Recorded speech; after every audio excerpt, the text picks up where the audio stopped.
નમસ્કાર, સમાચારોમાં હું છું આપની સાથે હિરલ મહેતા। હવામાન વિભાગે મહત્વની ચેતવણી જાહેર કરી છે। ભારે વરસાદને લઈને અનેક વિસ્તારમાં આગાહી આપવામાં આવી છે। અમદાવાદ, મહીસાગર અને ખેડામાં ઓરેન્જ એલર્ટ આપવામાં આવ્યું છે, તો બનાસકાંઠા, પાટણ, મહેસાણા અને સાબરકાંઠામાં યલો એલર્ટ અપાયું છે। અરવલ્લી, સુરેન્દ્રનગર, બોટાદ, ભાવનગર અને આણંદમાં પણ યલો એલર્ટ છે, તો પંચમહાલ, દાહોદ, ગાંધીનગર, વડોદરા, ભરૂચ, છોટાઉદેપુર, નર્મદા અને સુરતમાં યલો એલર્ટ અપાયું છે। તો તાપી, ડાંગ, નવસારી, દમણ, વલસાડ, દાદરા અને નગર હવેલીમાં યલો એલર્ટ અપાયું છે। અમદાવાદ શહેરમાં સવારથી જ વરસાદી માહોલ છવાયો છે। શહેરભરમાં પડી રહ્યો છે ધીમી ધારે વરસાદ।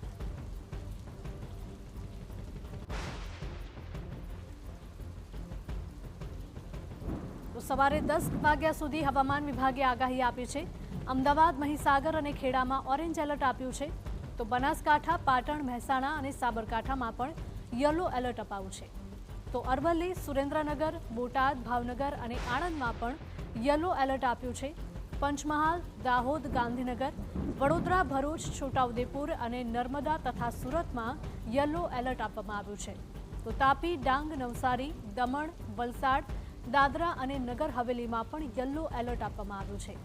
અમદાવાદ શહેરમાં સવારથી જ વરસાદી માહોલ છવાયેલો છે અને શહેરભરમાં ધીમી ધારે વરસાદ પડી રહ્યો છે। અમદાવાદમાં પણ વહેલી સવારથી જ વાદળછાયું વાતાવરણ છવાયેલું હોય તે પ્રકારના દ્રશ્યો જોવા મળ્યા હતા। આકાશમાં કાળા ડિબાંગ વાદળો સાથે અમદાવાદ શહેરમાં પણ ધીમી ધારે વરસાદનું આગમન થયું છે। તો આ સાથે જ ઉત્તર ગુજરાતના અનેક જિલ્લામાં અને દક્ષિણ ગુજરાતમાં પણ તથા મધ્ય ગુજરાતમાં વરસાદને લઈને આગાહી અપાઈ છે।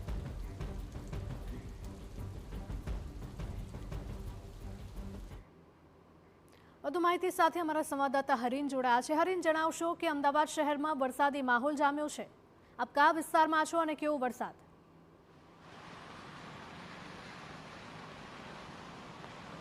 બિલકુલ હું અત્યારે સેટેલાઇટ વિસ્તારમાં છું ને ખાસ કરીને વહેલી સવારથી જે વરસાદ છે ધીમી ધારે તે વરસી રહ્યો છે। આપ દ્રશ્યોમાં જોઈ શકો છો કે જે રીતે વરસાદ છે છેલ્લા ઘણા સમયથી જે વરસાદની રાહ અમદાવાદવાસીઓ જે રીતના જોઈ રહ્યા હતા ને આગાહી ગઈકાલની આગાહી હતી, આજની પણ આગાહી છે। અમદાવાદ અને ગાંધીનગરમાં વરસાદ છે તે સારો એવો વરસાદ રહેશે। આ ઉપરાંત હવામાન વિભાગ દ્વારા અલગ અલગ જિલ્લાઓ છે કે ત્યાં ઓરેન્જ એલર્ટ પણ આપવામાં આવ્યું છે ને ખાસ કરી અને જો વાત કરવામાં આવે તો 4 વરસાદી સિસ્ટમ છે તે અત્યારે સક્રિય છે ને જેને કારણે જ વરસાદ છે તે અલગ અલગ જિલ્લાઓમાં પડશે। આજની વાત કરવામાં આવે તો અરવલ્લી, મહીસાગર, દાહોદ, પંચમહાલ ને છોટાઉદેપુર છે કે ત્યાં ભારે વરસાદ પડવાની સંભાવના છે। અમદાવાદ અને ગાંધીનગર છે કે ત્યાં પણ વરસાદ રહેશે ને 30 થી 40 કિલોમીટરની ઝડપે છે તે પવન ફૂંકાવાની આગાહી છે તે હવામાન વિભાગ દ્વારા કરવામાં આવી રહી છે। ખાસ કરીને હજી વરસાદ છે, વરસાદની શરૂઆત છેલ્લા 1 કલાકથી થઈ છે અને ધીમી ધારે વરસાદ છે તે પડી રહ્યો છે, પરંતુ રસ્તાઓ પર છે આપ જોઈ શકો છો કે ધીમે ધીમે પાણી ભરાવાની શરૂઆત છે થઈ ચૂકી છે। આજે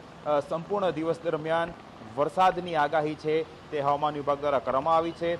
લોકોનો પણ ઓફિસ અને ધંધા રોજગારનો ધીમે ધીમે સમય થશે, તેમને પણ અવરજવરમાં બિલકુલ મુશ્કેલી પડશે, પરંતુ જે રીતના આજના દિવસે 4 જે સિસ્ટમ સક્રિય થયેલી છે અને તેને જ કારણે જે ઉત્તર ભારતની વાત હોય અને અમદાવાદ, ગાંધીનગરની વાત હોય કે ત્યાં વરસાદી માહોલ છે તે બનવાનો છે। પવન પણ ફૂંકાવાની વાત છે, હવામાન વિભાગ દ્વારા 30 થી 40 કિલોમીટરની ઝડપે પવન ફૂંકાવાની પણ આગાહી કરી છે, એટલે પવન સાથે વરસાદ છે તે આજના દિવસમાં રહેવાનો છે। જી બિલકુલ હરીન, માહિતી બદલ આપનો આભાર।